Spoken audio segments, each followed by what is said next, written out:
Bonjour à tous, alors tout d'abord je tiens à vous souhaiter une très bonne année. Alors ça fait un petit moment que j'ai pas fait de vidéo parce qu'en fait j'étais bloqué à l'étranger tout simplement.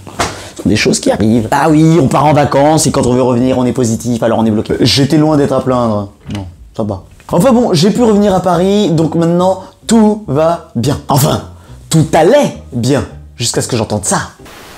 Tandis que la classe moyenne, elle s'enquille. Alors on va vous dire, Jean-Luc Mélenchon, ils vont partir de France. Voilà, à chaque fois. On alors dit ça, mais avec moi c'est fini cette rigolade-là.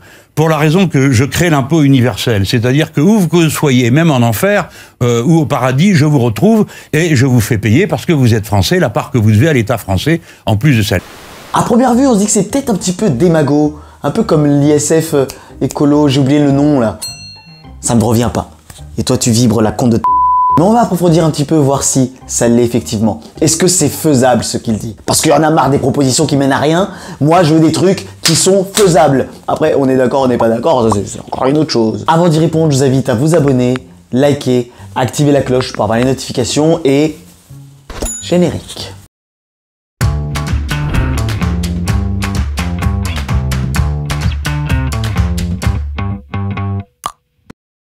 Alors, lutter contre la fraude et l'évasion fiscale, c'est un but qui est légitime.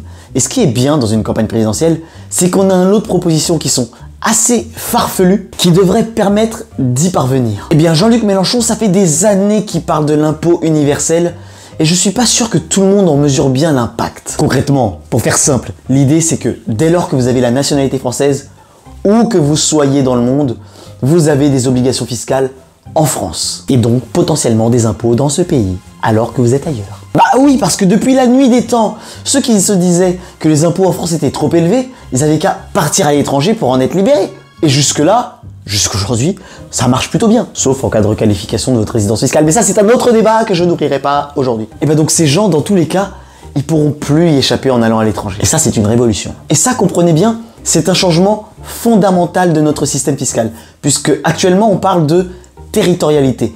L'idée c'est simple, c'est que dès lors que vous vivez en France, donc dès lors que votre résidence fiscale est en France, vous êtes redevable de l'impôt en France sur les revenus que vous percevez dans le monde entier. Et ce, quelle que soit votre nationalité. Ça permet au fisc français d'imposer des Français qui vivent en France, des Américains, des Britanniques, peu importe qui vivent en France. Là, c'est l'idée inverse. On va pas regarder où est votre résidence fiscale, on va regarder quelle est votre nationalité. Et donc si vous vivez à l'étranger mais que vous avez la nationalité française, vous devrez déclarer en France vos revenus et éventuellement avoir des impôts à payer en France. Où que vous soyez, vous devez payer vos impôts localement. Et je vous encourage à le faire, sans tricher. Je suis sûr que vous le faites. Et ensuite, le fisc français fera la différence entre ce que vous avez donné dans le pays considéré et ce que vous auriez donné pour le même revenu si vous étiez en France. De cette manière, plus personne ne pourra être un évadé fiscal. Ça servira à rien d'aller s'installer de l'autre côté de la frontière belge, parce que de l'autre côté de la frontière belge, il y aura encore moi. Alors, je vais pas rassurer les expatriés, je vais dire simplement la vérité. Ce que dit Jean-Luc Mélenchon lorsqu'il parle de l'impôt universel, c'est possible et c'est réalisable. En fait, c'est pire que ça. Ça existe déjà avec un grand pays, un grand pays, les United States. Ce que Jean-Luc Mélenchon ne dit pas, c'est qu'il s'inspire du système américain. Oui, les Américains qui ont la nationalité américaine savent très bien de quoi je parle. Où qu'ils soient dans le monde entier, ils doivent déclarer leurs revenus au fisc américain. Sinon, ils sont foutus. Ils sont cuits. Vous allez me dire, bah non, c'est pas possible. Puisque par exemple, les citoyens américains qui vivent en France, ils doivent déclarer les revenus en France et payer de l'impôt en France. Alors comment pourraient-ils en même temps payer de l'impôt aux États-Unis? C'est pas normal. Yes, we can.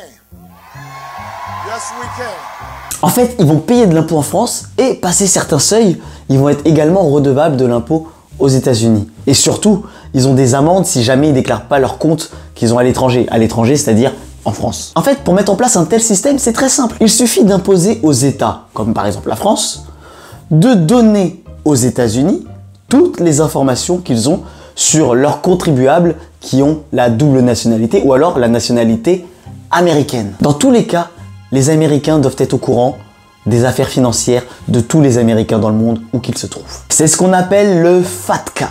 Et c'est quoi le FATCA? C'est très simple.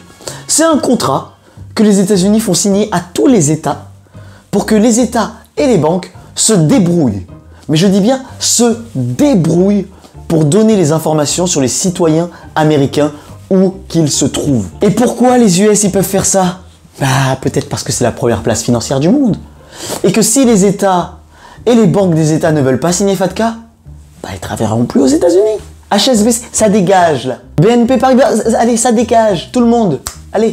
Vous imaginez bien que les banques françaises elles veulent rester aux États-Unis. Donc vous l'avez compris, les Américains pour mettre en place leur système, ils ont procédé par la menace avec tout le monde. Donc vous voyez le chemin que doit emprunter Jean-Luc Mélenchon s'il veut mettre en place un impôt universel. Il doit menacer tout simplement tous ses partenaires. Par la menace, parfois, on arrive à ses fins. La France, ça reste la France. Donc en soi, c'est pas impossible. Maintenant, c'est vraiment une question de rapport de force. Et pour les Français qui, en cas d'application d'un FATCA français, ne voudraient définitivement pas payer l'impôt en France, il leur reste une solution. Renoncer à la nationalité française. C'est radical, hein, mais bon, ça, on sait que ça marche, même pour les US. Hein. Dites-vous bien qu'il y a des Américains qui, à cause du FATCA, en sont arrivés là. Dans le courrier, ils indiquent bien, voilà... C'est en recevant cette lettre de sa banque que Fabien Lehagre découvre que sa nationalité américaine peut lui coûter cher. Malgré un père français, une mère de Singapour, parce qu'il est né aux États-Unis, Fabien Lehagre est considéré comme un contribuable américain comme un autre.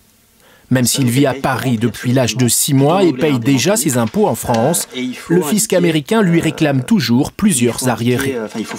Donc voilà, la proposition de Jean-Luc Mélenchon qui, à première vue, pourrait paraître farfelue parce qu'on se dit que ça pourrait mettre fin à l'évasion fiscale en un clic, mais qui en réalité reste faisable. Maintenant, est-ce qu'elle est souhaitable ou non? Ça, c'est une autre question. Donc dites-moi concrètement si vous êtes pour ou contre la mise en place d'un tel système en France. Je vais lire vos commentaires, alors allez-y. C'était une petite vidéo de rentrée pour se remettre dans le bain.